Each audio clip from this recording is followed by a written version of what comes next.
Hello, welcome back to Absolute Cuts. Yeah. We're recording a nighttime episode tonight, and for anyone, I've got a treat for us as well. For anyone wondering what I'm eating this week, fucking don't Turkish delight. Don't start this. This isn't hot ones. Do you want half a Turkish I delight? think there's nothing more disgusting than it. They're horrible, aren't they? I saw it in the supermarket on the way over. Do you know what it tastes like? It's like, I don't understand why they're so perfumey. They are perfumey. Do you know what I mean? Like, it's like, yeah. it was like eating a gran. A gran. A grandmother. That's what I imagine. I thought when you said a gran, I went, she must mean some sort of like garam masala. No, like if cannibalism took hold in an old folks' home and you'd be eating them, you know, like when you get really, maybe like ribs. You'd be trying to find any bone. I don't like the gran meat. I don't think old people would cook. They wouldn't cook well. No. Yeah. Yeah, I don't think it'd be tasty to eat an old person. Yeah, I just presume you put a bit of butter in the frying pan and then just turn to sand immediately. Yeah. Aye, if you're going cannibalism, you're a big fat bastard. Like I would be tastier. I would be more attractive to eat in the Andes than you would. Yeah. Like bang for your buck. Yeah, exactly. No one's coming for you. Like I'll feed a family, whereas you'll barely feed a dog. So.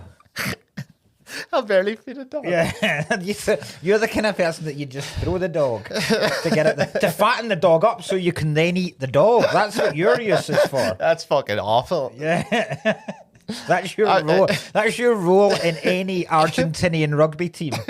You're the dog's meal. Did we not follow it about this recently? So it wasn't not the Uruguayan rugby team. Or was it the Uruguayan rugby team crashed in Argentina? It might have been that. They crashed. Was it the Andes they crashed in? Yeah, so the Andes could be. Yeah, the Andes stretches for quite a whack yes. because we've been watching. Yeah. Have you ever watched Race Across the World? No, who's winning? That's a good.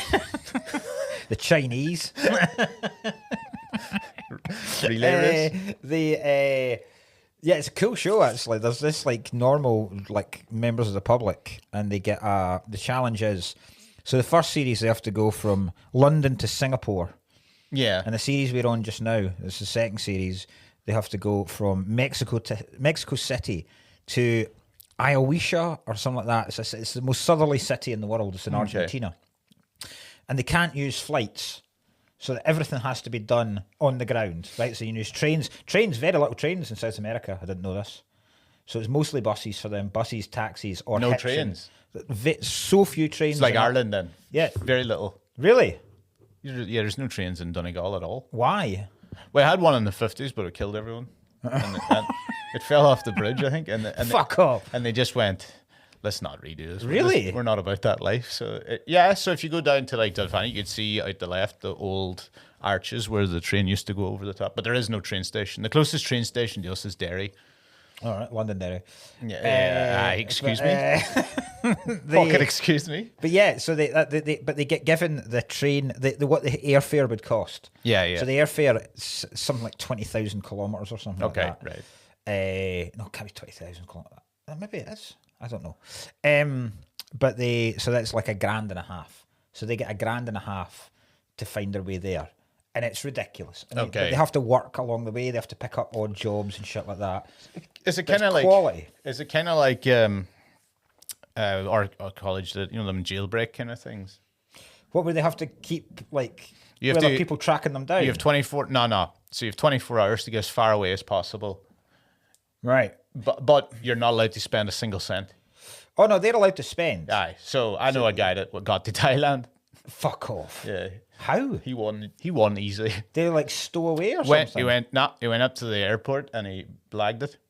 He was like, get me to, I think he says on it, it's for charity, it's for my university. And they were like, any flight, just give me a flight that you don't care I'm sitting on. Wow. And they were like, we've got one in Bangkok in 20 minutes. And he was like, get me on it. No baggage. No baggage, jumped on. But then surely, are you given a passport? Well, you have I think you can bring your passport. You can bring your passport, but you're given no money. You're not allowed to use money. You have to you know, you have to That's kind of pretty cool, prove that, like. you kind of have to video a lot of it and stuff Yeah. like that, you know, to show them. But yeah, got to Thailand. Pretty good. Nice. Loads of them got like very far. That's incredible. Yeah. But you got to wonder about the security of when you're getting let on the If bluff. that person, if that person ended up like hijacking it, you let them on for free. He said it was for charity. It was his uni project. His uni project? What? You know, what is his uni project? Boko Haram. That's the charity. But yeah, the Andes feature quite prominently in that. Okay. So I know the Andes cross quite a lot of South America. Okay, But I don't know where. I don't know what. I still don't know whether it was the Argentinian rugby team or the. I am. You might be right in Uruguayan. Same crashing in Argentina. Same fucking shit. Yeah. Oh, it's just Same fucking shit. South Americans. They consider blue and white as well in their football, isn't it? Blue and white. They didn't even change their football jerseys. No, they don't actually. They just kind of like flip just- it. They go, they this one's switched slightly more blue. Yeah. And the Uruguay's is slightly more. Don't the Uruguay not? Oh, Horizontal no. Uruguay. Horizontal I'm stripes. pretty sure Uruguay. No, Uruguay. Uruguay I just- realize now that Uruguay sometimes just use Like a light plain blue, blue, yeah. light blue, and a black. Yeah. Aye, Yeah. They used to have. Aye. I'm thinking of probably just their flag. Aye, the flag is almost identical. Yes. Yes, Yeah, that's it's what just I'm got thinking. a different sun.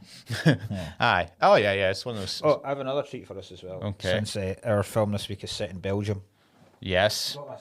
Two Belgian This- beers. Oh, Duvel. I remember these. The strongest Belgian beer I could find. A Belgian strong blonde. They're 8.4%. You know it's when it's in like a bottle looks like a wee potion. Yeah. Like you've got scurvy, mate. Yeah. And then there's a woman with 6 arms on the back. 7 arms. Mine doesn't have a woman with 7 What? arms. Oh, woman with Yeah, 7 you have- arms on the back of me. I've got- What have you got? I've just got a swastika. Just a wee swastika. Duvel, the original Belgian strong blonde. Yeah. It says speciality. Oh, it says 1871, so these are out of date. Yo. The original Belgian strong blonde. Yeah. Van Damme. No, he's not Belgian, is he? Yeah, yes. Van Damme is the muscles from Brussels. That's right. So today's so Belgian movie this week. Today, obviously, it's Tintin. The Adventures of Tintin. Do you know what? Three of Belgium's 3 biggest exports. Well, and you're going to just do the joke, ain't you? Yes. Yeah. Beer, chocolate, paedophiles. They're huge paedophile problem in Belgium. We just took the headlines, but they were like number 2. You know, like it was Ireland, and then it's always Belgium. And I don't think you touch Belgium. I really don't. no, Belgium had something like it was something mental, like 600,000 cases. Aye. Yeah, but- That's why I think they're top. I think they are. Well, the most- maybe per capita, not per. No. You know, Per I don't know why. child. I don't know why I'm standing up going. I know. Are you fuck? They tore us to bits. Hold on a minute. It's the only thing we're topping I here. wonder how you couldn't. Could you do it? Would you do it per head? How many pedos per child? That's the only way to calculate them. Well, it would just be So per. if you go- so you we've couldn't got- do per capita. Belgium have got 3 pedos for every child. That's why it's so dangerous.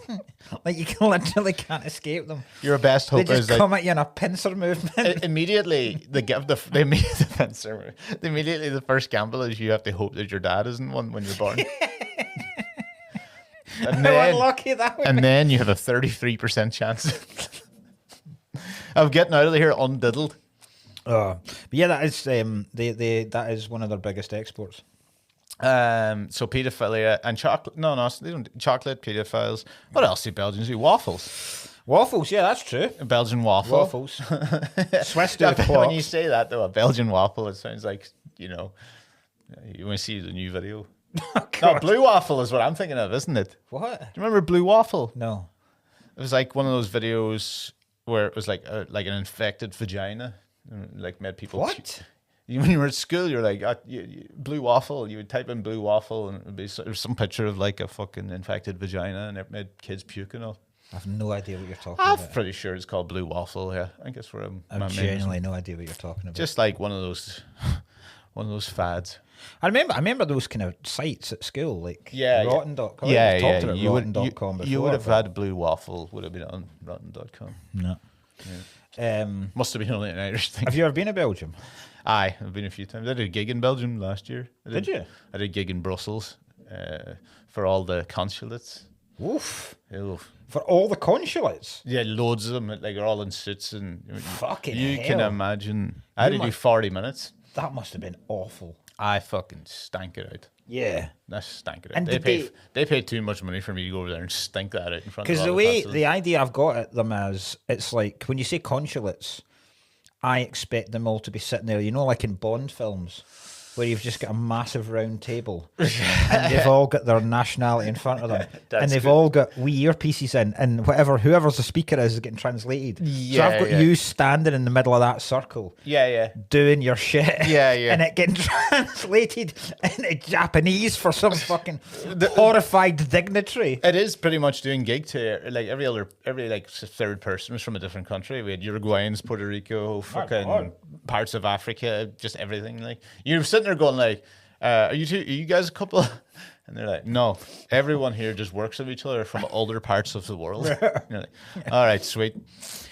How did you even get that? It's a guy that runs them. I think he runs some or another part. Basically, the gig just is next door to the EU buildings. Right. So that's what happens. So I don't, there might have been other strays in there that weren't necessarily consulates. I don't even know what a consulate does. Is it just like a consulate's your embassy? the building, yeah, like your embassy. Like your embassy kind of job. Your consulate is, so if you lost your passport abroad, you would have to go to the Irish consulate to get it back. Yeah. Irish or embassy. You'd have to go. Yeah, it's the embassy. It's consulate. It's like, or you could go at black market deal. I don't know if I could pull that off. I know a guy.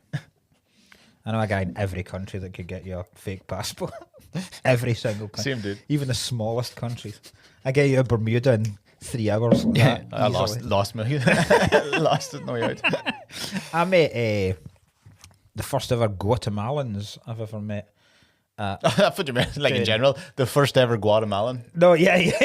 I met him. Monkey Barrel. I was hosting Monkey Barrel this past weekend, and there was a family of Guatemalans. One of them was studying here, and her cousin and aunt, no, her mum and her cousin were visiting, because there was a brouhaha where Crystal Evans had been on and been talking about masturbating, and the aunt had piped up to say that she hears him wanking a lot.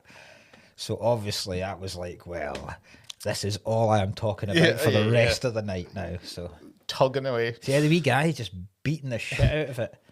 And the aunt just hears it all the time. Like it's like he's whipping a machete around, going through the rough, dense forest. Sounded like he was giving the Heimlich to a dog. Did I tell you about the time the Comedy Allstars? I'm not even sure if I told you this on this podcast. Amos Gill, me and Amos and someone else were doing the Comedy Allstar show in Adelaide. So when we were doing the show in Adelaide, we just saw there was nobody on this day. It was like a fucking Wednesday. There was like 20 people, say, right? And the back 5 or 6 people were just like, when the MC came on, they were like, they just look weird. They were like, what's going on here, right?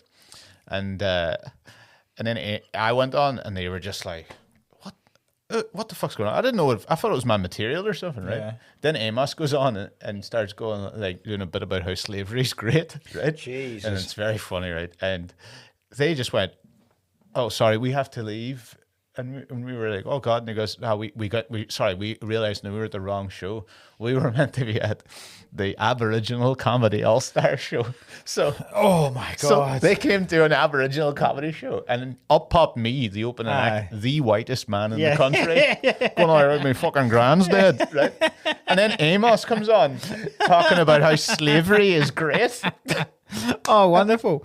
Were they pretty cool about it? Yeah, they were. That is very funny. But you could see them going like, you see like little conversations going like, I don't know what's happening. Class. They must have been like, they didn't pick their head up because everything was so brazen. They must have been like, this is so brazen. These guys are, I'm not going to fuck with these guys. They're that ballsy to just do. That guy's so brazen, he's whited up. Yeah. Def Jam comedy starring Todd Barry. It's so fucking funny. Have you ever heard Glenn Will's line about Belgian beer?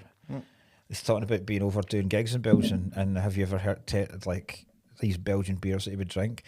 And he's like, I drank a beer that was stronger than a Down syndrome farmer. So good. Oh God. That is strong. It does taste. It does taste like it's tarry. Yeah. Done a lot of smacking back into the mic. I won't do that too much.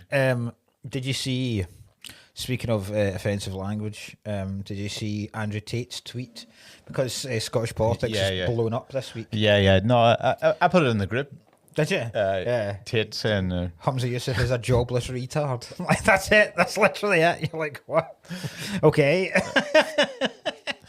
I'd love that. Just Andrew Tate's getting into. I can't stop reading these shit now. Everything he puts up is just. I used to do that. Now I turn it off now, and you've done the other way. Oh my God! I think it's so funny, man. He's such a gimp. Oh, he's just an pathetic, isn't he? Tool of a guy. He's just so pathetic. It's the fact that everything's gay now. Oh God! But yeah, but you brush your teeth, gay. Sleep on your back. Yeah. Gay. Are you tilting towards women when you're taking photographs? That's this one. You know what? You're apparently love to suck at the cock. If you lean slightly towards your partner in a picture, you're like, funny. No dominance whatsoever. She's going to fuck someone else because you've leaned too close to her in a photograph.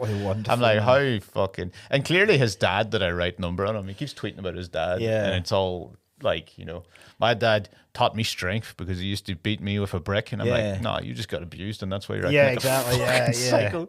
Is his dad? I wonder if his dad's still alive. I think he's dead. It's fascinating to see his dad. He's got the weirdest accent I've ever heard in the world. Aye, he's English, isn't he? He is English, but he's got that he's got an American twang to it. But then at the end of sentences, he'll drop off letters in an English accent. It's the weirdest fucking thing. When I was working in hotels, I used to only work with like Romanians and Polish, right? And I made that sound like I demanded it. What, did you run the hotel and hostel? The fuck? It was always in Ireland. It's always Romanians and Polish people working in all the hotels. Yeah. So I was in there. All my mates were Romanian, so I started like. I never really pick up accents, but like my brother still catches me sometimes. I sometimes say now instead of now. Yeah, instead of now. Right. You know, well, even Donegal saying no. I know that's the way I would. That's the way I used to. That's the way I used to say it, no. How now, brown cow? It's like what is her name? But now from Girls Aloud. Fleur. Yeah. I do live close to her. That's the problem. Fleur. What's her name again? Nadine Coyle. Fleur. Nadine Coyle. Legend. Oh my God. Did you ever remember she lied about her age? Yeah. Oh God, does that say 86? Yeah. It's the worst line. So funny in her accent too. Oh God, Hazy. Ma. Rings up her ma, clearly in on it as well. Oh, did you write my age was 80? Did you write 86? I'm 88. You're like, what are you doing?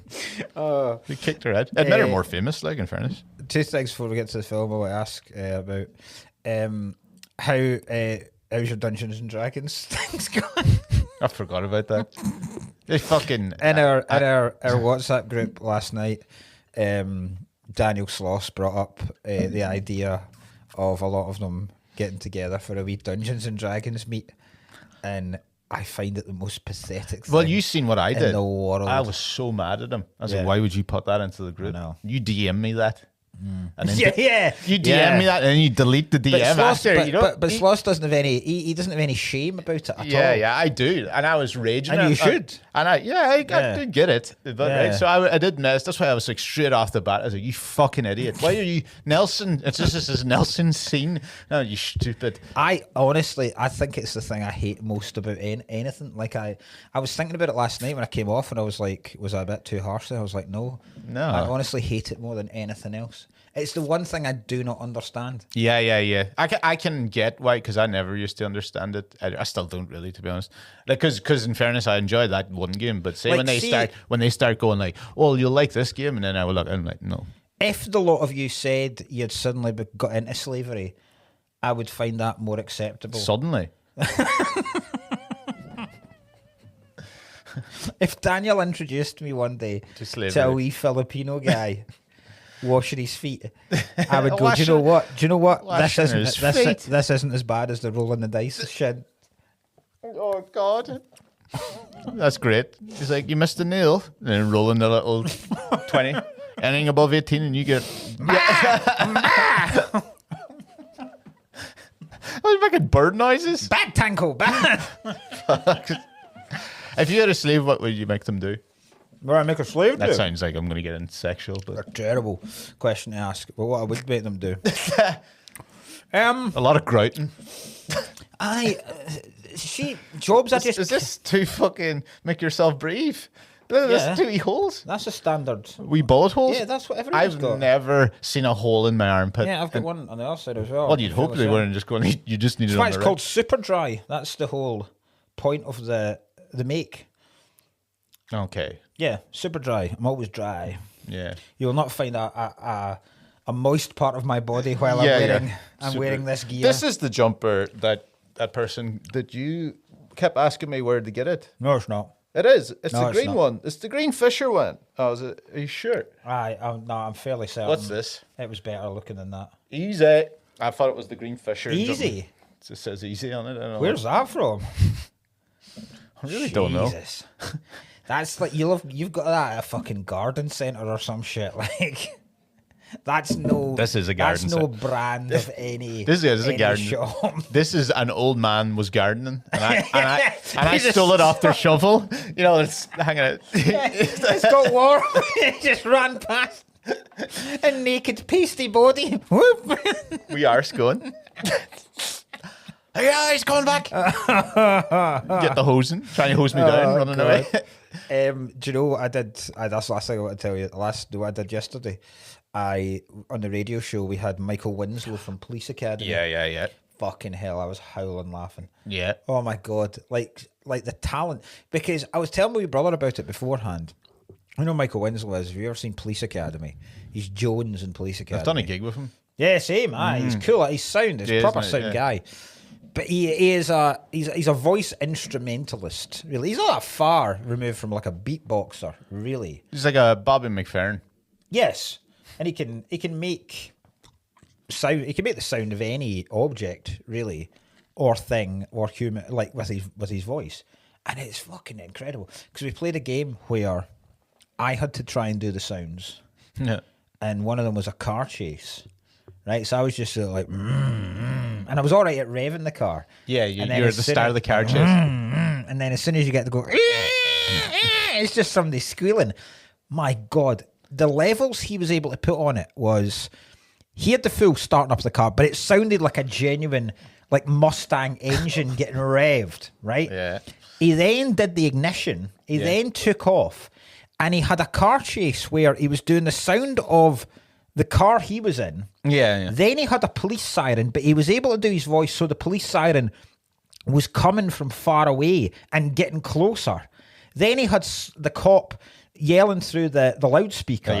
And all the while he's doing this, he's got the guy fucking twiddling with the radio.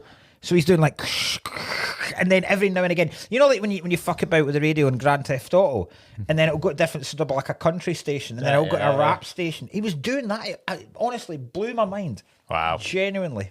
Did you try and like give him ones that he's never done before? Like, could you do like a toddler being crushed by an articulated? Can you do? Could you do the sound of my wife where she realises I've yet again left the bath and not cleaned it up afterward? Michael's like, I usually just do cars. Yeah. Michael, can you do?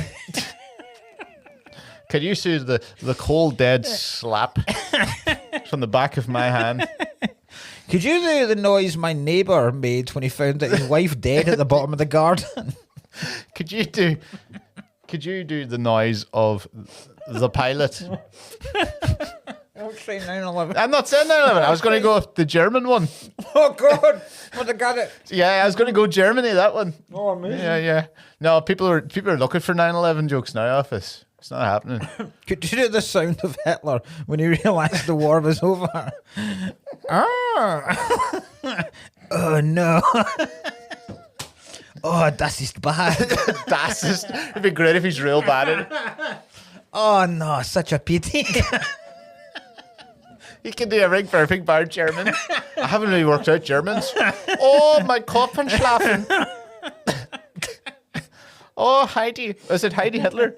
What is Hitler's wife's name? Eva Braun. Eva Braun. Heidi Hitler. Who's Heidi Hitler? She didn't even take his. Were they even married? I don't know. I don't think so. Is it Eva Braun? She never became Eva Hitler. What does Braun do? Eva Braun. She was Hitler's. No, but I mean, squeeze. isn't Braun not like a make of? Braun's a make of Razor. Ironic. Yeah. That's how he got such a straight lines No on wonder. the tiny wee tash. Yeah, the fucking Because she invented Razor. Eva Braun. Eva Braun. Who the fuck's Heidi Hitler? Is there a Heidi Hitler? I'm going to Google Heidi. There's no Heidi Hitler. There's bound to be a Heidi Braun, I Hitler. didn't even think of that. Heidi Hitler. There's bound to be a Heidi Hitler. I always remember there's no fucking. Oh my god.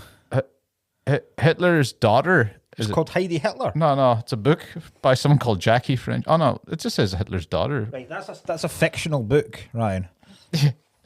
Yeah, it is a He didn't have a daughter called Heidi Hitler. alleged sons.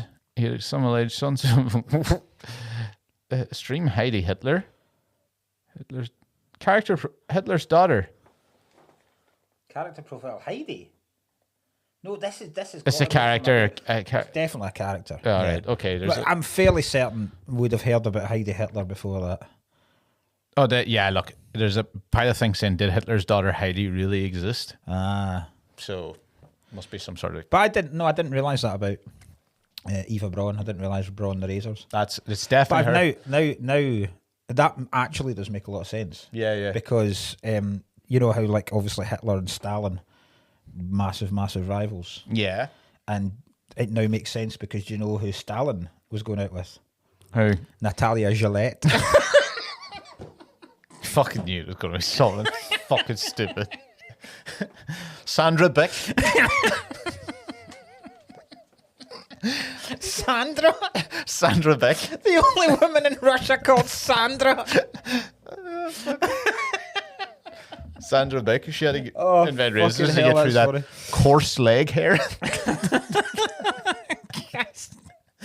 That's a tough razor, isn't it? Needed for those cold Stalingrad. this cold winters in Vladivostok.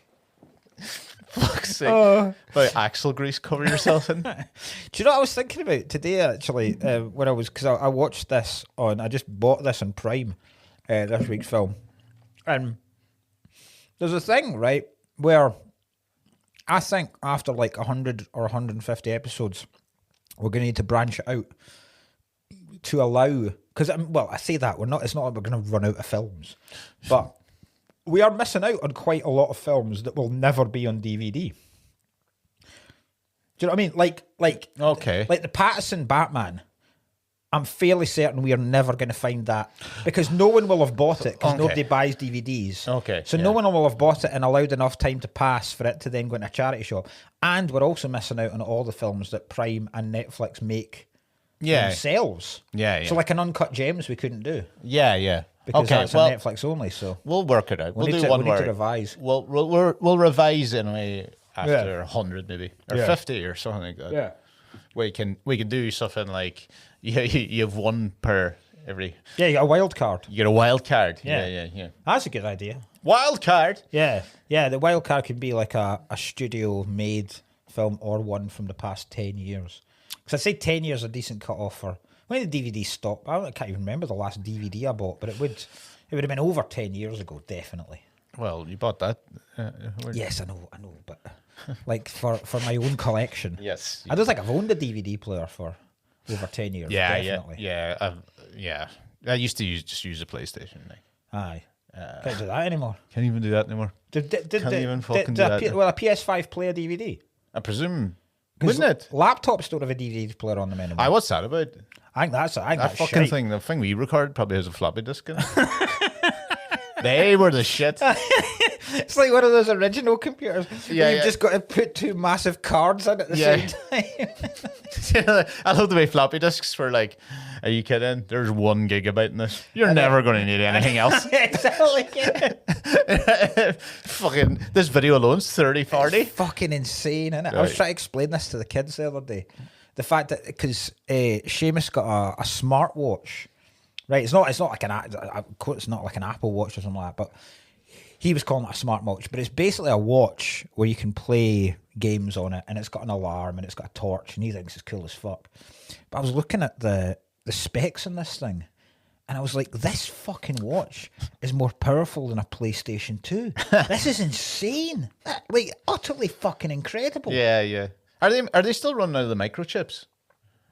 I've no idea. Oh, yeah, I remember this, yeah. There's that That's why new cars couldn't get made. Yeah, new cars couldn't get made, and that's why the PlayStations were really slow moving and things, because there's only so much of this stuff, and they haven't figured out a way of like replacing it. Because the thing is, whatever material they use for those things isn't like it's not like a fossil fuel.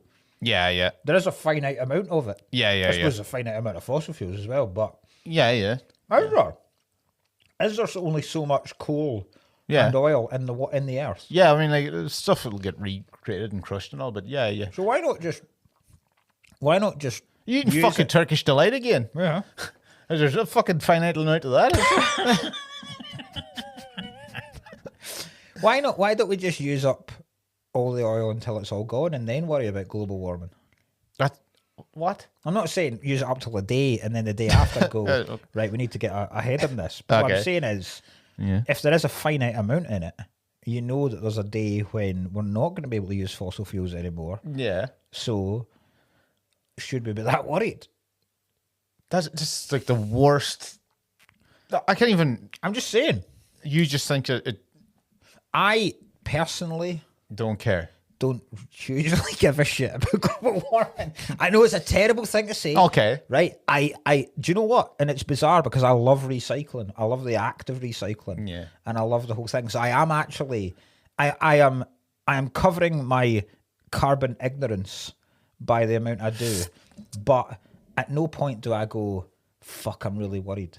We've talked about this in like the end of the thing, because remember I was like, I did geography and all the geopolitics and all that shit. Not geopolitics has nothing to do with it, but you would do fucking goddamn. I got fascinated how the world could end and all. My favorite is always like the polar shifts. Like the whole Earth can spin off its axis. All of a That's sudden. cool. Yeah, Yeah, that's like the core stuff. Yeah, we'd be all fucked there, but the core made no sense. Like, Yeah. we'd all just But imagine just like that. We ended up in Colombia. yeah, but That'd be great. my point is right. Yeah. That, and it's a very, very selfish point of view.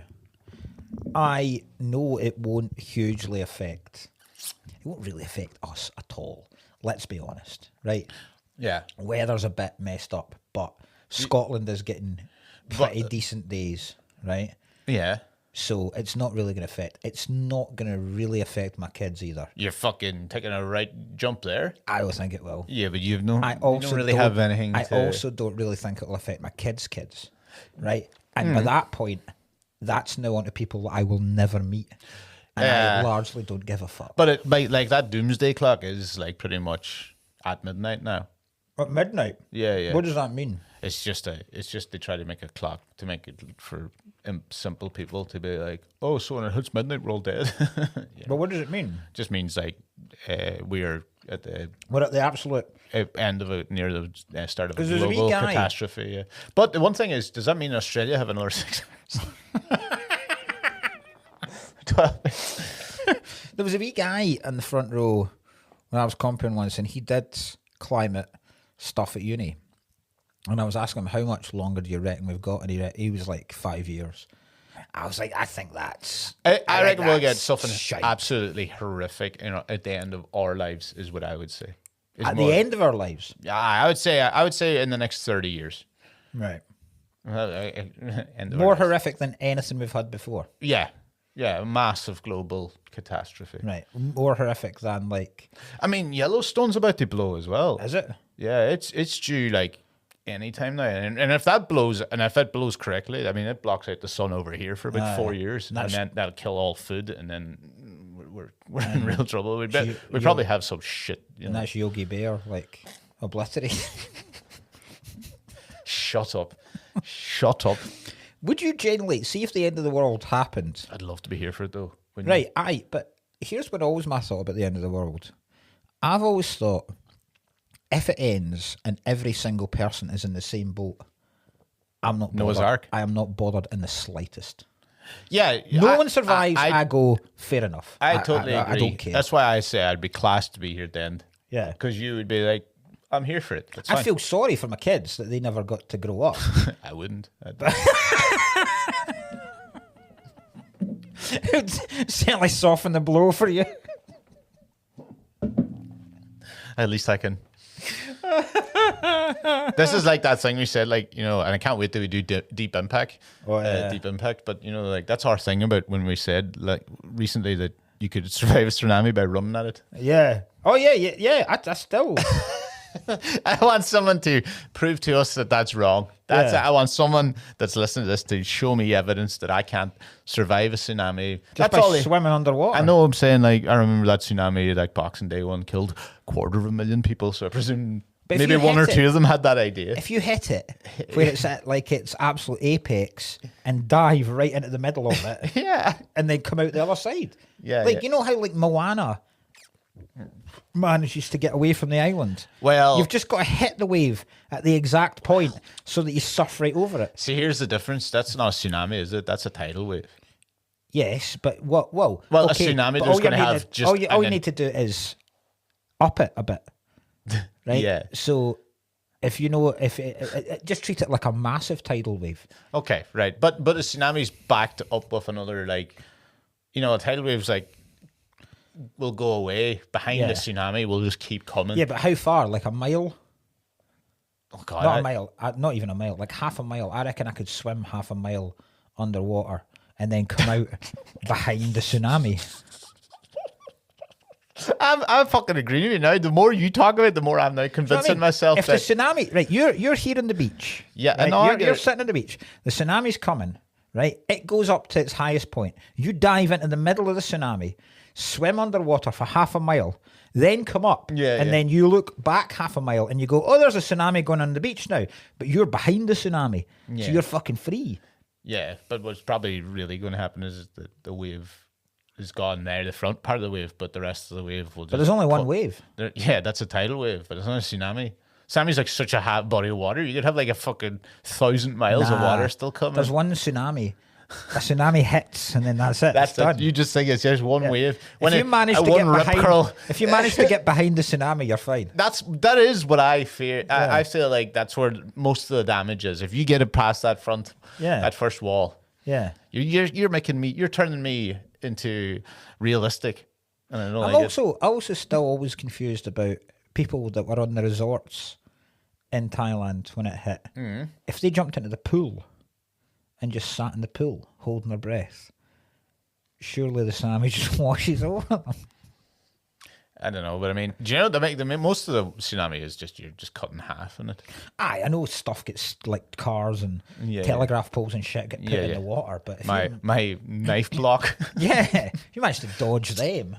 Yeah, okay. I mean, it's just pure muck, so you can't see. Yeah. Right, you're putting a lot of obstacles in the way here, but again, the muck hasn't been allowed to build up. If you hit it just as right at that point, before you get, I'm not saying the timing won't be difficult, but you need to hit that tsunami in the middle, right at the point. Come up behind the tsunami. Swim through an octopus. Swim through an octopus.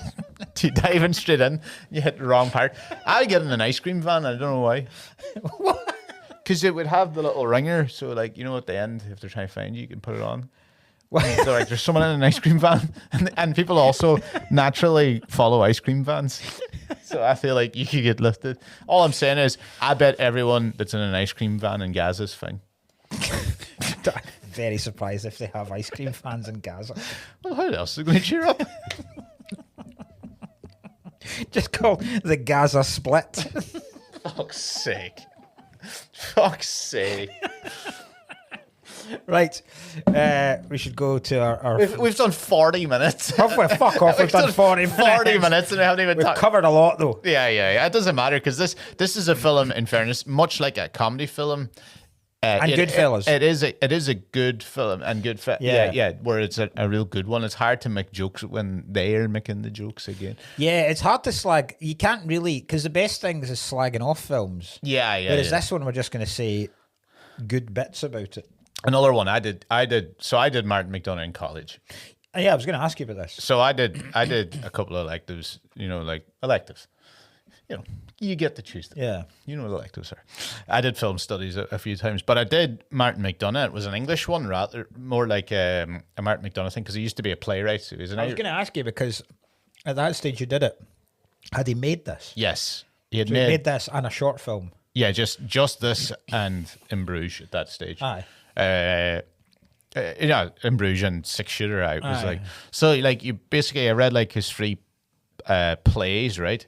He was an Irish playwright, and all the other Irish playwrights kind of didn't take to him because he was too violent. They were more like Irish fucking, His was the exact same as it, although the priest horsed the child or whatever, right? And a lot of people get fucking cracked in the head. Skull of Connemara and people like that. They were all quite like Banshees of Inisherin. Right. They were that. I've still not watched it. They were all quite like that. They were all in remote parts of Ireland, essentially, right? But a little bit more graphic, I think, than even Banshees. Is Inisherin a real place? No. Or was it created for? I think it was just created for...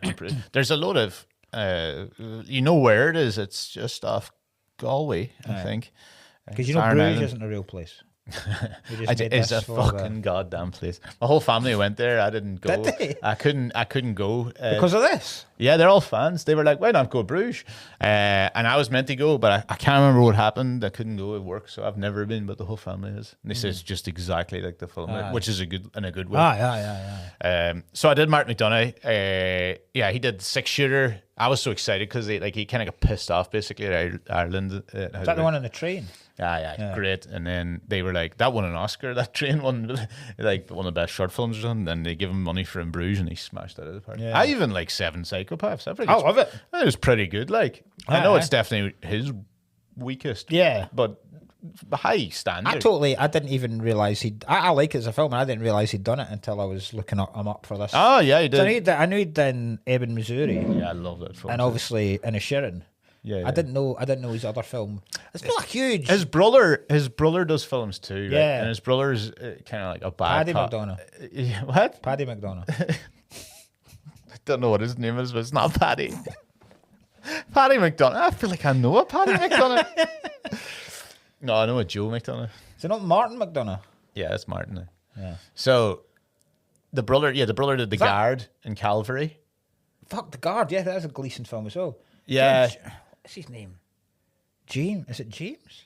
I don't know. No, we'll find out. Anyway, but In Bruges was always the big one. I loved that when it came out. It's so fucking good. So funny as well. Do you know, this is a weird film. A lot of people hate this film. Like, think it's dog shit. I can't understand why. Like, Barry Castanella thinks this is dog shit. Because I have a theory why some people might think it. Because I think the cover of it does a bit dirty. Yeah. The cover's shite. And I tell you why the cover's shite, right? Because it's not even the fact that... Oh, they've all got guns. They've all got guns, right? Do you know what's the shite bit about the cover and the poster? It's the tagline.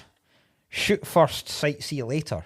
That makes it sound like a kind of knockabout gangster film. And it's not at all. Yeah, it's not like it at all. So it wouldn't even class as an action film of any type. Watch this and think it's like a Lock, Stock and go, it's nothing like that. Because it is nothing like a Lock, Stock at all. No. Because it would have, 10 years after Lock, Stock, but Yeah. Guy Ritchie would still be making those kind of films, and Yeah, you'd have like shit like Rise of the Foot Soldier coming out and stuff like that. Yeah, and if you go into Avengement. if you go into that expecting this to be like an Irish Rise of the Foot Soldier, Yeah. you go, well, What you the would hate fuck? it. Yeah. Mind you, you could drop Ray Fiennes into most of those films God, in that of course character, you and could. he would fit in Yeah. perfect. But he's better than he's like those. He's like the characters in those films. Yeah. But he's like a great version of them. Yeah. He's great. I mean, he is probably the strongest actor of the three of them. Anyway, it's a. I wouldn't say so necessarily, but I would say that he is viewed.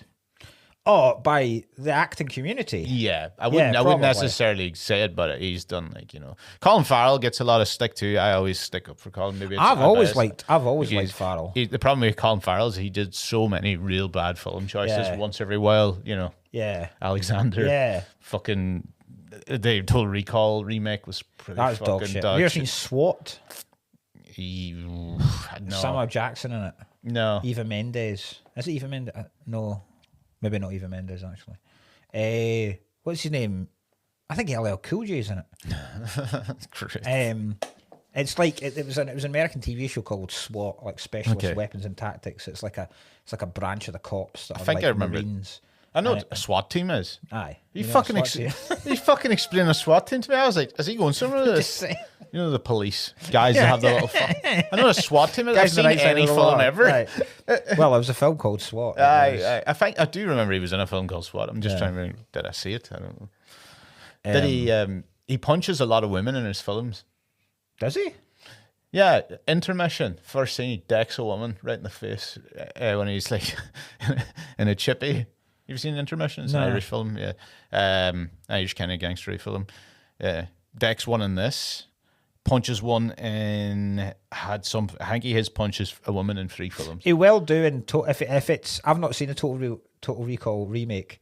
He does, But if it's a faithful win, he does. And he plays Doug Quaid, then surely he does. It's not even the fucking film. I'm thinking of it. He does. He kicks the shit out of Kate Beckinsale.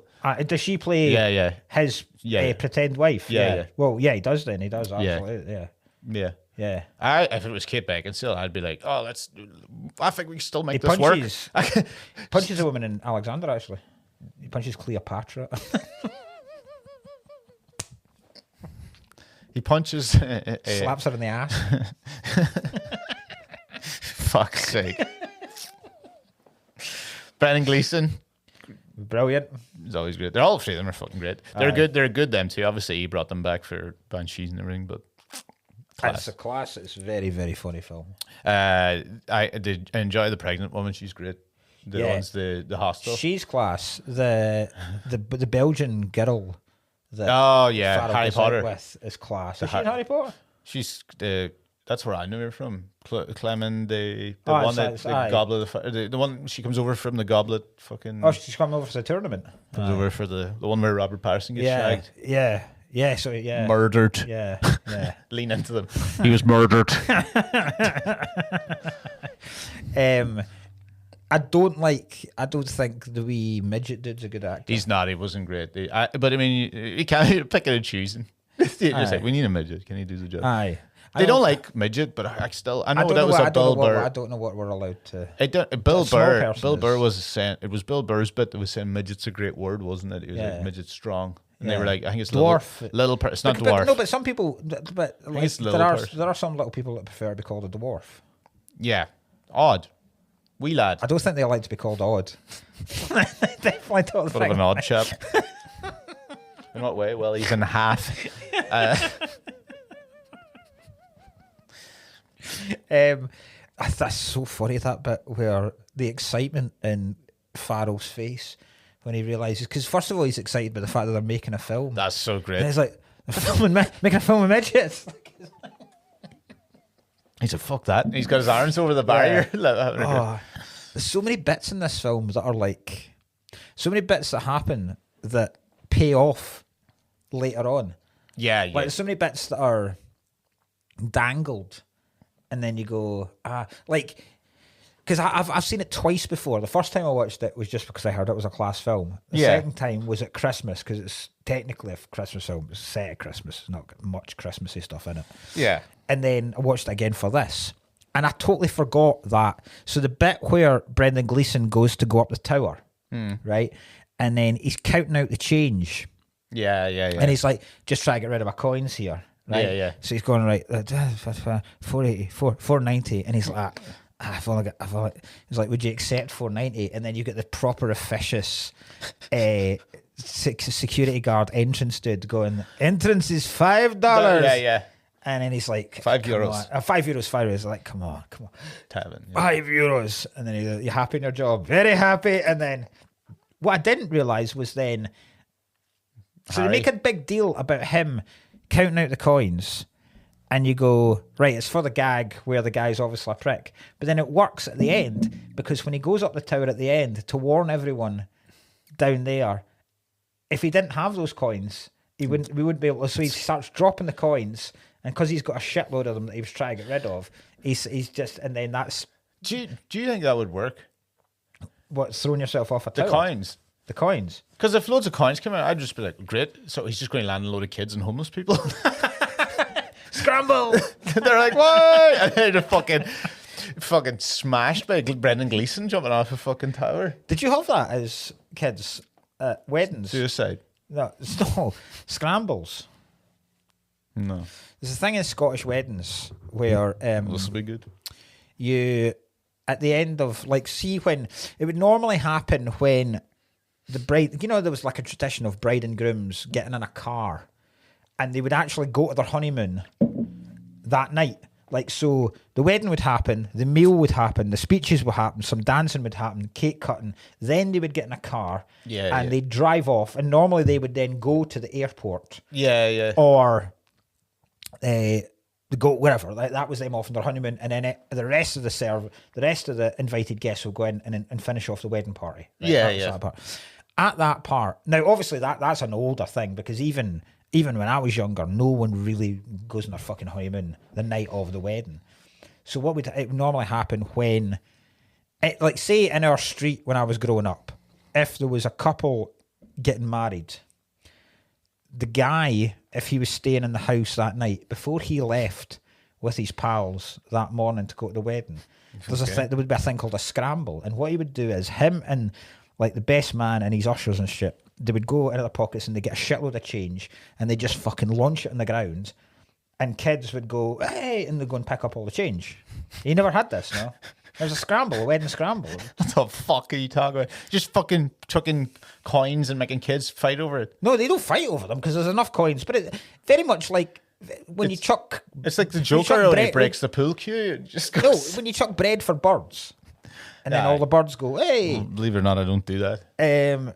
I've never done that in my life. So a scramble. And it must be a very, very Scottish thing. But yeah, if you were a kid, it was fucking amazing because, like, they'd be chucking out pound coins and shit, and you'd be like, whoa. In fairness, yeah. Yeah. But you not just get to the source and just rob the cunt before he does it? You're like 5. You don't have that. You don't have that level of menace in you. At 5, I had that plenty of menace. Yeah. I reckon we've got a lot of in Bruges energy. Me and you. In Blackpool. Yeah, that is fair, actually. That would be a good episode for us to do, actually. If we spent a weekend in Bruges in the same hotel room. Oh God. Oh, that would be like the time when I just fucking... I remember you were like... fucking ridiculous. I'll sleep on the floor, and then I jumped on the bed. Remember that? Absolutely. When we were at... when we went to do Kendall Cullen, the music festival last year, we were doing a thing where we were there we were in the festival on the Friday night, and then we didn't have gigs until the Saturday and the Sunday. So on the Saturday evening, we had Matty Canning's wedding, right? So I was gonna drive us as soon as we finished the gigs in the afternoon at the festival. Drive us from there up to Matty's, and then we decided to stay over at this place. So I'd found us a place. But there was only one room left, and I was like, I can only get us a double bed. That's literally it. Yeah. So you immediately, without even prompting, because I wasn't even going to suggest it. I was like, well, we'll just fucking tough it out. But you immediately went, I'll just sleep on the floor. I'll sleep on the floor. No bother at all. So I was like, oh, fair enough. Like, if you well, I know we'll have sleeping bags and shit anyway. So, oh, well, that's cool. We get there. check into the place, right? We go to the wedding. We're already pretty late. In fact, very late. Yeah. You had to iron your shirt with a hairdryer. I look like such a gypsy.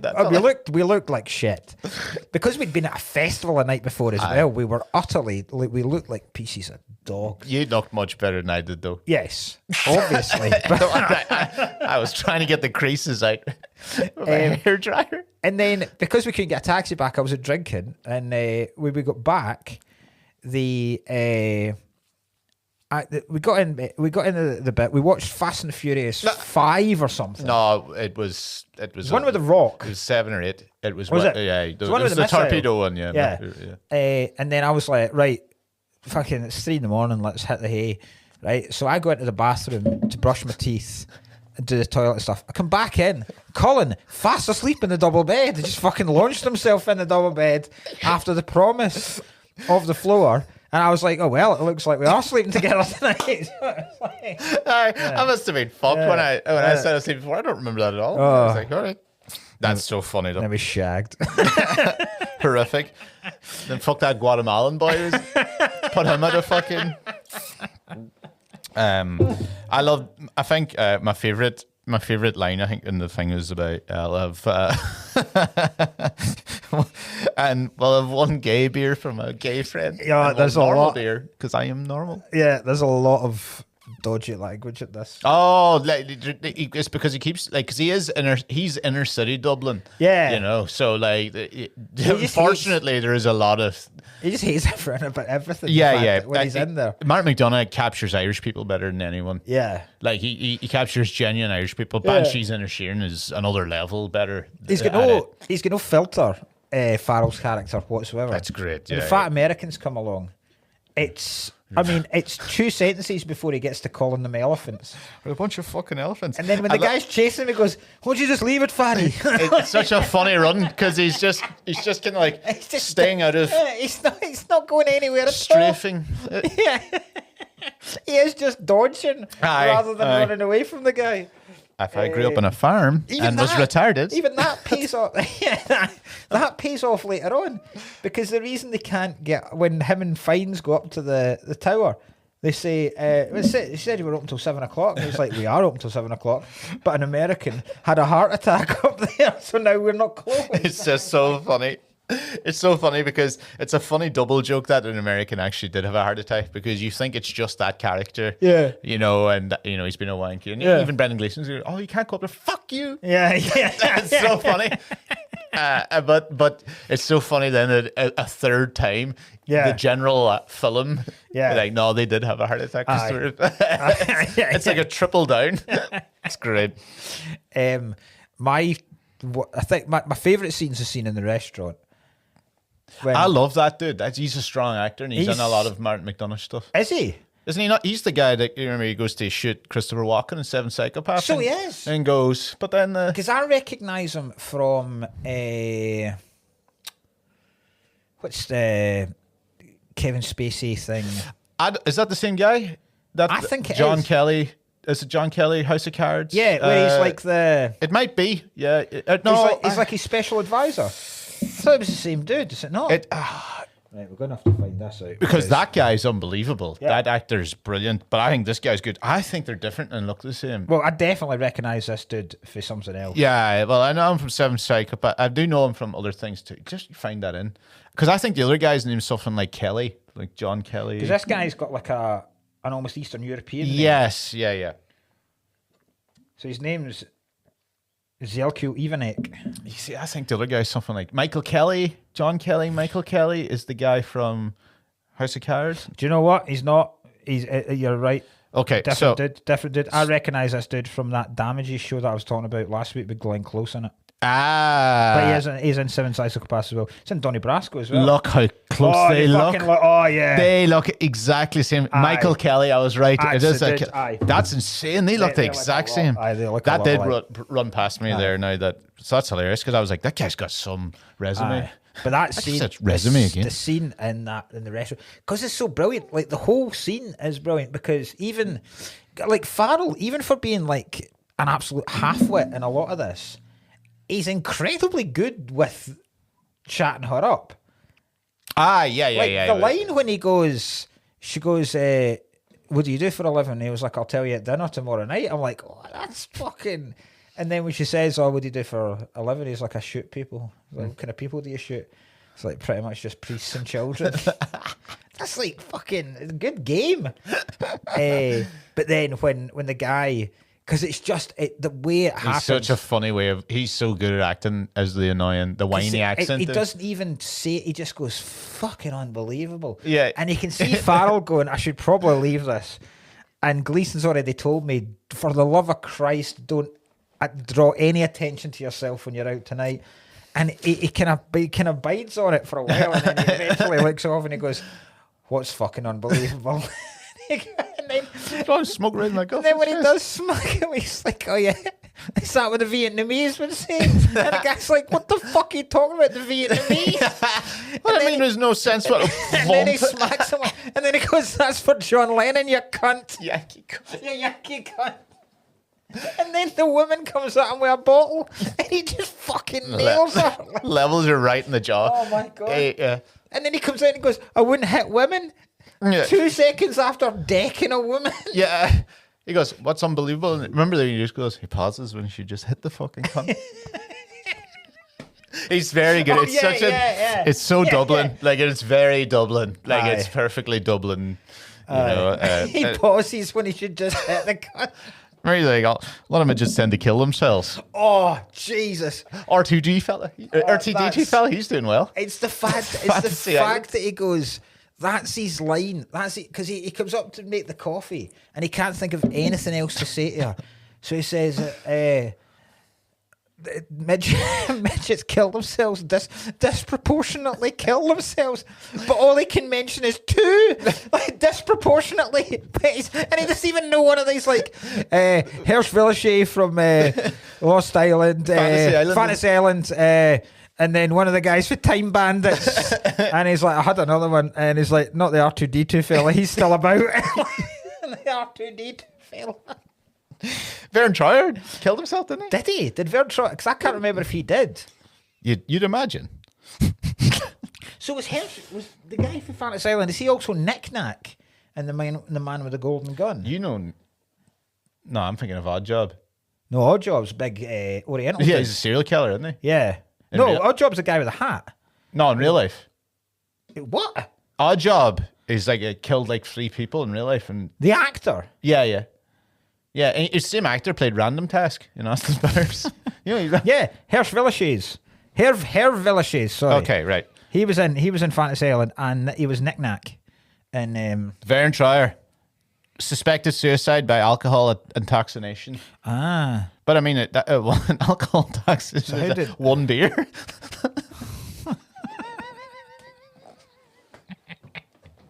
One of these. Yeah, to do that own fucking. Vern Troyer sitting there in a hotel bath with just a bottle of Duvel hanging out of his hand. It's not even a bath, it's just a pedal bin full of water.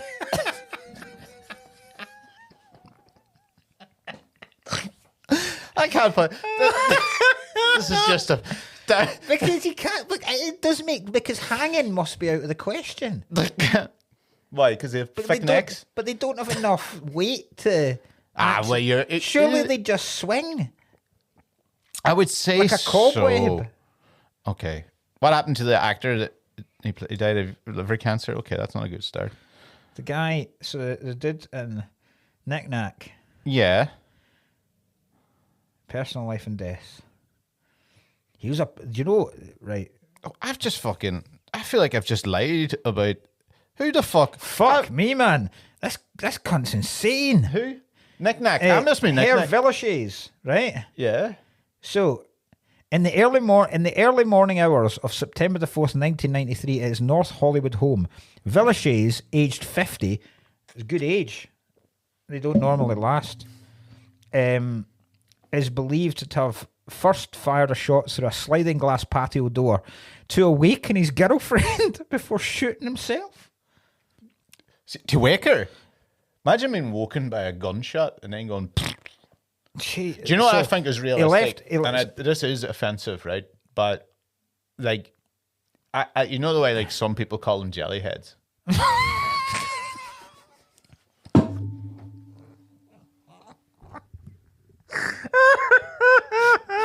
But when he blew the head off, Fuck's sake! but when he blew the head off the guy, I was like, I knew Jesus Christ! that would make a lot of mess. Oh, for fucking Jesus! Hi, I didn't come up with it. See, he left a suicide note saying he was despondent over long-time health problems. Yeah, it is quite sad because I mean it is just genuinely. He used to sleep in the kneeling position. Look at this, right? He used to sleep.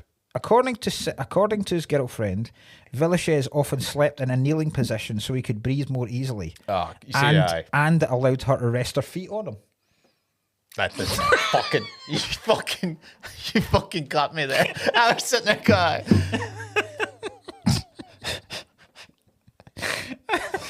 Sorry, Knick-Knack, is that Here's Villachez's Knick-Knack? Well, here's the wee dude from Fantasy Island. Same guy. Oh, that's the same dude. Yeah. The guy. Oh, the plane. plane. Yeah. Oh, he was a good wee laugh. Same dude, aye. He's a good guy. He was a good laugh. Warwick Davis. He's doing all right. He's still alive. He's doing all right. Doesn't seem to Yeah. have many health problems Yeah. that we know about. But 50, that's a decent innings. It is, yeah. Because, you know, they're like dogs. Like They're like dogs. No, I don't mean that. Not in general, but small people. Like for every one of their years, is like 7 human years. 50 in midget years. So he was 10. So he was 500 years old. This is just. That's why they're so mystical. You're just like just be like, hello, Listen, Mr. Baggins. At no point was anyone that listens to this be expecting us not to descend into this if we're doing a film with small people in it. Yeah. I mean, yeah, we've got tiptoes. Oh yes, we've got. I can't even Imagine Jesus, how it'll good be tiptoes will be horrendous. at some stage. But well, that's great. Let me see what other notes I have here about outside the midget fellas. Little people seems worse. I feel like midget's a good word. It feels like a word that's made up out of nowhere. It's not for us to decide though. It fucking is. What are they going to do? Nah, yeah. Yeah, it is. That is true.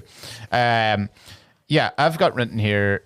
The most Irish thing I thought in the film was when he goes, "Do I have to go and touch, the Jesus' blood?" Yeah. And when Brendan Gleeson gets mad, Yeah. that's No, you don't have to. like You don't fucking have to. it's like Jesus' blood. You don't fucking have to. I was like, gone. That was, it's little parts like that where, as much as there's the hilarious and crass bits, it's bits like that where you're just like, fucking.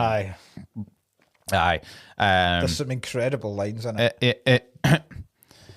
The bit where when he gets shot, when he shoots. By the way, it's my one thing about it is the kid dying was such a shite scene. He looks doesn't shite. look good.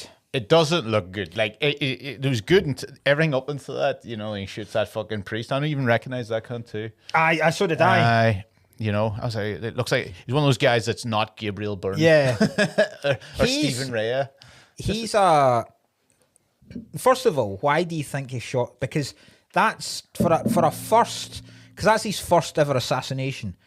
That's his first job as a hitman, as we later find out. Okay, yeah. Why do you think he's killing the priest?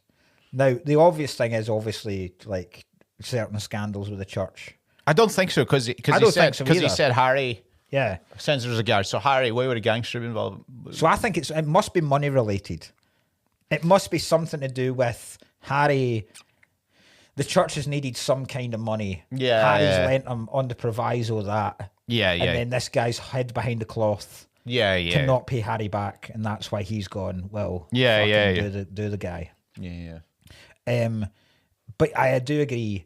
What I don't like about it is why is the kid still sitting up? Surely, at the minute because the kid's still in that pose, right? Yeah. Now it's very, very sad because he's obviously about to go into confession, and he's got his wee note for the stuff that he's got to confess so to, funny. and you're like, Jesus It's Christ, so that's funny. horrific. But yeah, he Horrific. I was in tears. shouldn't be sitting like that for ages. Don't swear. No, it was for being. He had to apologize for being sad all the time. That was the third confession. It was like being bad at maths, Something right, like yeah. being a pain in the arse or something. It wasn't like that, but obviously just being a kid. Yeah. And then being sad all the time. And I was like, my God, Catholic kids have got the worst fucking upbringings. But I used to remember this when I went to confession, right? Anytime I ever did confession, my biggest confession was lying. And, and I would always put like in the big white, I'm like, here. I'm just making up things I did. I used to lie about what I did. I fucking swore at my mum. It's like I didn't, but it was like fuck all else to tell him. So that was because I've never done confession at all. Have you not? No. It's much like you would be like a glory hole type of. Whisper your secrets through a wee hole. But so that was your biggest confession was lying. You would be like lying, swearing, and half the time I was like, I didn't do any of these. Would you like what age did you do it till? Would wanking come into it? You would never. I've never said that. You never said that. No, actually, I remember I wrote a joke about it on my new show, right? But this was genuine. His name's Father Poke. He's dead now. Father Poke. P-O-L-K. Father Poke. Father Poke. Father Poke meet Father Fondle. Father Poke. P-O-L-K. But Poke. But it still sounds like it. It does sound like Father that. Poke. Father Poke Mahone. He used to say that you were. I think it was him that said that you shouldn't masturbate because all your dead relatives are watching. Yeah. Dirty bastard. No, it's bad. Like my joke at the fucking thing is like I used to close their eyelids. His name was Poke Mahole. No. Poke Mahone's Kiss My Arse in Irish. Oh right. But Poke, I just added a wee. I thought this guy's name was Poke Mahole. I was like, what? This guy's taking the piss here. Father Diddler. Father Kenneth Diddler. Oh, he's rampant on these moors. Oh Christ! I don't know. I don't know what he shot him for, but I have it written down. Sorry, being moody, being bad at maths, and I've written being moody. The free should have been being moody, being bad at maths, complaining when the clergy tossed my salad.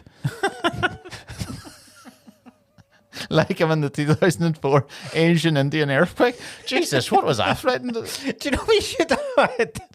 The movie even had a Spurs slam in it. It did, I know. I thought you'd enjoy that. This is no wonder. I love this film. It would have been funny if it was like at the top it was like my 3 confessions. Number 1 being moody. Number 2 being bad at maths. Number 4 being... That would have been great. Yeah, I'm glad he died. What else do I have here? Do you believe in the afterlife? I was gonna ask you about the concept of heaven, hell, and purgatory because I imagine you'd have because I was gonna ask you like when you studied him at uni, what kind of stuff did you talk about? I'm assuming it always involved priests. Yeah, nearly all his shit involved priests. Like there was always a priest doing something. A lot of suicide. A lot of most of his plays used to involve male suicide about not being able to deal with it, like just men stuff, but well before, but not in a way that they kind of approach it now, and in good ways. And was it a lot of guilt-based stuff? Guilt, yeah, because guilt's obviously a huge thing. That's our thing. And like redemption. This is I think this is just a mad Catholic Irish movie, and a lot of them are. Most Catholic stuff's all about guilt. I mean, guilt is fucking like the Catholics. That's like your main theme. Yeah, that's hard. That's hard. Yeah. That's what we run on. And then redemption, obviously with this, because he sees. Well, it's interesting because Gleeson sees that Colin Farrell can find redemption, even though he shot the kid.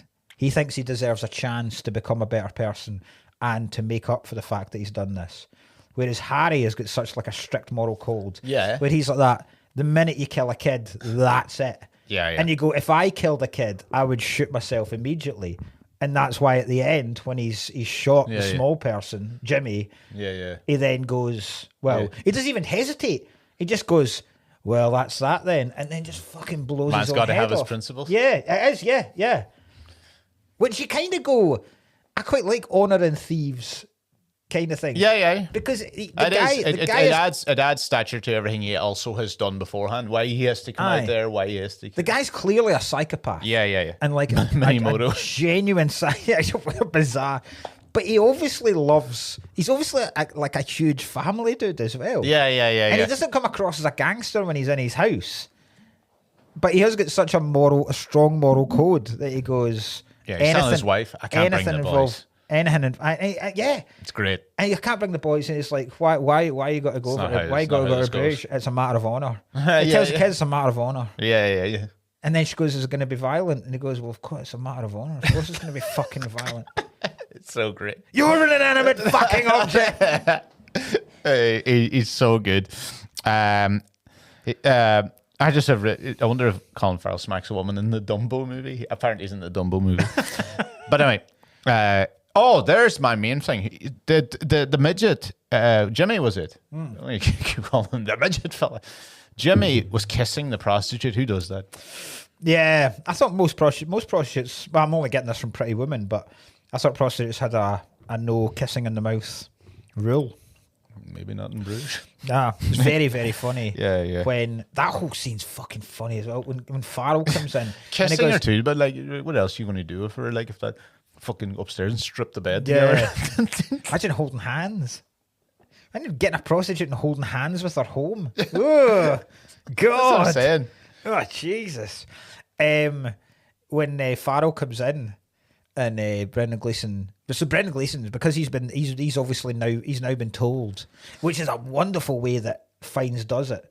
That whole phone call between Harry and Ken, who's Brendan Gleeson, when they're talking about, so he's like, how you enjoying Bruges? And he's like, I think it's awesome. He's like, yeah, I used to go there as a wee boy. I'd love to go again. Yeah, he's like, I'm loving it. I'm loving all the churches and the old buildings and that. And then he says, and what does Ray think of it? And he's like, I just really like it. And then there's just a stop, and he goes, what?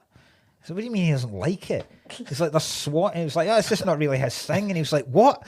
There's fucking. How can fucking swans not be your fucking thing? What are you talking about? How the fuck can it not be your fucking... And he gets so angry that Gleeson ends up having to make up a story about how it was just a dual carriageway that pissed him off, but now he thinks it's like a fairy tale. It's like being in a dream. Yeah. It's so good. And then when he's managed to convince him again... Just to let him do it. It's the coldest way of telling him what he has to do. Yeah. Because he just goes, I'm really glad I could do that for him. Because... he was a good lad, wasn't he? And it's the fact that he uses the past tense. Yeah. You go, when Gleeson just realises, he goes, what do you mean? He's like, what the fuck do you think I mean? He's like, I'm stupid. Kill the kid. It's like, oh, Jesus. Yeah. And then the massive, incredible irony, which I'm amazed that no one's ever used in a film before, where he is trying to kill, he stops someone that he's trying to kill from killing themselves. Do you know what? It's just... Can I just say, in front of kids, what a mental... he went to kill himself in the park in front of children. So not only has he killed a child, he's like, well, as well traumatize another 20. But he's already said he didn't want to do it in the room because he didn't want the pregnant woman who owns the place to have to clean it up. But he expects he expects a divorced dad to use his one afternoon a week with his kid to clean it up. Like, what? Not only that, Brendan Gleeson would blow the guy's head off in the middle of the square. I know. I know there was a silencer, but I reckon. But I just that like when Ray Fiennes explains it later on when he's kind of explaining the fact that don't worry, Harry's suicidal, so he's probably going to kill himself anyway. He's like, you were supposed to shoot him, and he was like, yeah, he was going to kill himself, and he was like, and the way he explains it, he kind of goes, so you stopped him from killing himself when you were supposed to kill him. And he's like, so it would have solved my problem, your problem, and it sounds like his problem as well. Great. Just fucking brilliant. Just incredible, right? You retract that bit of it, my cunt kid. That's so bad. Harry, fucking kids. Harry, let's face it. You're a cunt. You've always been a cunt. At best, you're just going to become more of a cunt and prop out some more cunt kids. You leave my fucking kids out of this. It's like, my fucking kids. Yeah, you've crossed the line. It's so good. But the bit, sorry. I noticed a good.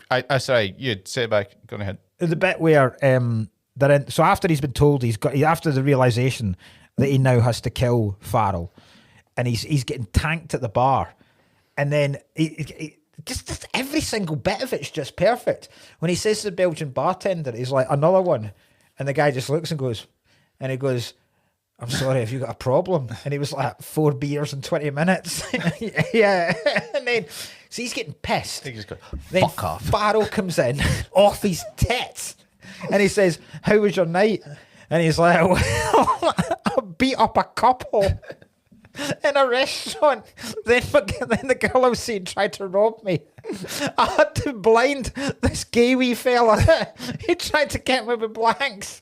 But I've now just found 5 grams of cocaine, some acid and some ecstasy. So I reckon it's balanced out. And the first thing, he doesn't even ask him about anything else. He just goes, you got 5 grams of cocaine? And he goes, well, I've got 4 grams of cocaine in my pocket and 1 inside me. And then he just goes, give me a gram. And then he notices Jimmy and goes over to him and just is proper coke raging at him. You guys are weird. Yeah, and then suddenly Gleason appears, having obviously just tanned the entire gram with his eyes like that. It's so fucking good, man. I noticed a little mistake in the film that I never noticed before. I've seen this film about 10 times, right? Ray Fiennes is drinking a Guinness when they're doing the Cunt Kids bit, and then on one of the sips, it's a beer. Really? Because I thought it would always been a beer. It was a Guinness at one of them, or it was a stout anyway. It was a stout, and then one of the things I went, that's a beer now. The next 2 ones, but anyway, Jesus, maybe I'm wrong in that, but I had that in my head when it happened. How is Gleason still even barely alive when he jumps off the tower? I got it at a weird angle. The force he hits what splatters? Is that like his legs or his? It'd be like it's like your joints and your. It's a hell of a thump. It'd be your joints and shit everywhere. You mean like it's more likely your head bursts. I know people do just right for a second sometimes, but Jesus. But your head would burst. Aye. Would be the main one there that would probably go. I suppose it depends what you land on. Yeah, as I said, porting coins, you're just landing on homeless people. Yeah. It's a mad thing to do. I just don't think that would work. I'd be like, oh my God. Yeah. There's money. Try and catch a fucking. Also, what a place to do it. Let's go to Bell Tower to sort this out. The top attraction in the entire. Let's go fucking go up the Eiffel Tower and have a shit. But is that not because they want to get away from the crowds? They don't want to. I tell you, for criminals, like most gentlemen criminals, they've got a lot of. Yeah. They've got a good moral code, and they've got a lot of. Let's not involve. They're always the best. Let's not involve the general public in our shenanigans because the best movies are like John Wick. Yeah. They have a code. They have a thing. They manage to stay away if they can. You can't do anything here, there, and where. Exactly. It's great. Like that's always the good foundation for fun. It's like good hooligans. Yeah. Good football hooligans will never involve anything with the public. I shouldn't even all. say this. This is also my thing. I have a bit about like assassins in movies. They're always like.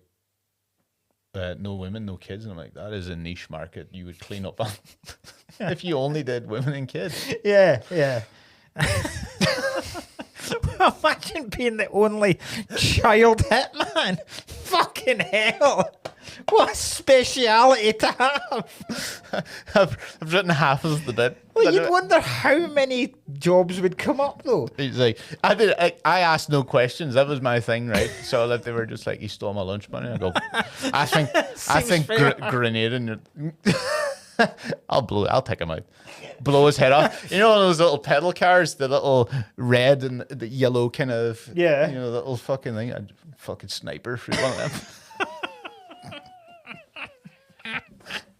The car, the bullet would be so strong, the car would fall over. Oh, Christ. Excellent use of Luke Kelly as well. Raglan Road, when he jumps off. Best use of just like Irish music. When he jumped off, that's Raglan Road by Luke Kelly. I do like the sheer, Because obviously, like with the theme of Bruges being purgatory before they go to either heaven or hell. Yeah. And the fact that Farrell keeps getting dragged back to it. Because when he goes off on the train and you think, well, that's Farrell away now. Yeah. He will probably kill himself at some point down the line. Yeah. But then the Belgian guard coming and going, you heat the Canadian. I heat the Canadian. I don't know what the fuck you're talking about. That's that motherfucker. That's so good. Even then he's like that. Canadians didn't even kill John Lennon. Still believing the Americans for killing John Lennon. That makes no fucking sense. He mentions the Vietnamese loads of times. When Jimmy's going on about how there's going to be a war between white and black people, including white and black midgets. And then he goes, you've had no idea the shit I've had to put away from black midgets. Who are the Vietnamese going to fight for? The blacks. He's like, what did Half-Cast? Blacks, it's obvious. And then the next day they call him on it. You got a bit of race. And he was like, it's the cocaine talking. It's the cocaine. Because Brendan Gleeson's wife, his ex-wife, his dead wife's black. Isn't that what it is? That's when you find out why he's indebted to Harry. Because Harry's so... Now, have you seen the deleted scenes? No. So there is actually there's a deleted scene. I can't even remember what it is. There's a deleted scene where they explain why the priest was killed. No, is there? Yeah. But there is a deleted scene where, you know, Matt Smith, who played Doctor Who, he plays young Harry. And he walks into a police station and beheads a crooked policeman. And it turns out he was the guy that killed Brendan Gleeson's wife. Oh, okay. So that's why he's beholden to him. And that's why he's like, I appreciate everything you've done for me. Yeah. I think it's a terrible plan as well. By the way, the suicide thing is what I have. Right. Because like 99% of the time you're going to die there, and nothing's happened. So basically, Colin Farrell's on what really should have happened is he's on a date. They're having a wee beer, splat. Mm-hmm. You know, they go, what? And he goes, what the fuck? He's killed himself. Yeah. And you just stand there, and then Harry's going to come down, who he doesn't know is there, and then Harry's just going to shoot him. See, I assumed, because he thinks, he see at the start where he's like, he first goes up the tower, and he's like, he's aiming his fingers like a gun at Colin Farrell. That's like a wee callback, and he goes, right, I'll go up the tower, and then I'll shoot Harry from the top of the tower. But then it's misty. Yeah. Which is the same mist that he mentions about the frozen fog that came over that made it look like a fairy tale. So it's all ties up. I never thought that one. Yeah, and then I thought the plan was he would kill himself. He knew he was going to die because he redoes his tie and all this kind of stuff.